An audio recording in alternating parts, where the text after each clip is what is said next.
भगवान यही करता है, नीचे वाले को ऊपर और ऊपर वाले को कभी कुर्सी इधर कभी कुर्सी, अमीर को गरीब, गरीब को अमीर, नीचे वाले को ऊपर, ऊपर वाले को नीचे, कभी सत्ता इधर कभी सत्ता उधर, बस यही उलट फेर हेर फेर करता है भगवान।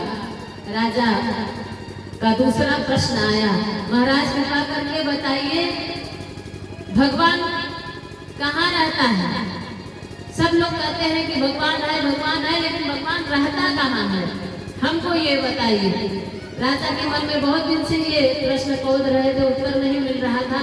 उन्होंने कहा महाराज आप बहुत बड़े ज्ञानी हैं, कृपा करके बता दीजिए आज हमको भी भगवान कहाँ रहता है। आप लोगों का भी तो ये प्रश्न होगा ना, ये प्रश्नोत्तरी हम आप सबके जीवन की है, केवल ऋषियों की नहीं है, हम आप सबके जीवन की प्रश्नोत्तरी है।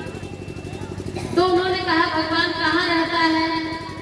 तो अष्टावक्र जी महाराज उत्तर दे रहे हैं, बोले राजन भगवान कहाँ रहता है मैं इसका उत्तर दे रहा हूँ, मुझे 1 गिलास दूध चाहिए। तो भगवान उनको अष्टावक्र जी को 1 गिलास दूध राजा ले आकर के भगवा करके देते हैं और उसमें 1 चम्मच डाल देते हैं, तो वो चम्मच से गोल गोल घुमा रहे हैं दूध को। तो राजा कहने लगे प्रभु आप मेरे उत्तर प्रश्नों का उत्तर दीजिए, ये तो गोल गोल चम्मच क्या घुमा रहे हैं दूध में? तो उन्होंने कहा राजन हमने सुना है कि दूध में घी होता है। बोले बिल्कुल होता है। तो बोले बस मैं उसी घी को देखना चाहता हूँ कि इसमें घी दिखाई नहीं दे रहा है, कहाँ है वो घी? तो राजा कहने लगे अरे महाराज घी ऐसे गोल गोल चम्मच घुमाने से थोड़ी दिखेगा। तो बोले फिर कैसे दिखेगा? तो बोले उसके लिए ढेर सारी प्रक्रिया दूध को करनी पड़ेगी। क्या करना पड़ेगा? बोले दूध को आग पर चढ़ाना पड़ेगा। अच्छा तब घी मिल जाएगा। तो आग पे दूध चढ़ा दिया तो घी मिल जाएगा, दिख जाएगा। बोले नहीं अभी नहीं दिखेगा। फिर क्या करना होगा? बोले फिर उस दूध को जला करके गर्म करके फिर उसमें जमावट डालना होगा। बोले फिर घी मिल जाएगा, दिख जाएगा। बोले अभी नहीं दिखेगा। फिर कब दिखेगा?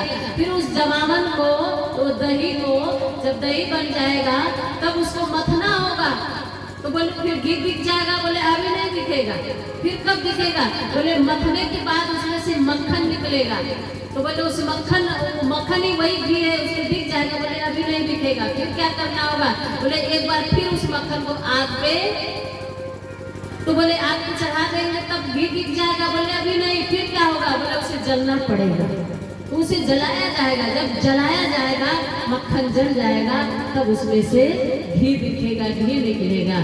तो अष्टावक्र जी महाराज कहने लगे जब दूध में घी देखने के लिए इतनी प्रक्रियाओं से गुजरना पड़ता है राजन, तो कड़कड़ में बसता है भगवान, वो जलने जलने में बसता है भगवान, लेकिन उसे देखने के लिए भी इतनी सरलता से वो दिखता नहीं है। जैसे दूध में घी निकालने के लिए युक्ति करनी पड़ती है, वैसे भगवान को इस कड़कड़ में घास करने के लिए भक्ति करनी पड़ती है। तब भक्ति का दूध जब पियोगे तब तुम्हें भगवान दिखाई देगा।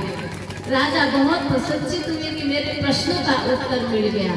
तो भाइयों बहनों इतने बड़े ये बात आपको केवल अष्टावक्र जी महाराज की महानता के लिए क्यों बताई गई? क्योंकि इतने बड़े महान ऋषि आज प्रश्नकर्ता बने हैं, तो बताइए उत्तर देने वाला कितना महान होगा। ऐसे महान ऋषियों के संवाद में आप बैठ करके ये कथा सुन रहे हैं और उनका संवाद ही आपके जीवन के को आबाद कर देने वाला है। तो मेरे भाइयों बहनों उन्होंने पूछा, यही प्रश्न पूछा है अष्टावक्र जी महाराज आज पिपलाद से। क्या?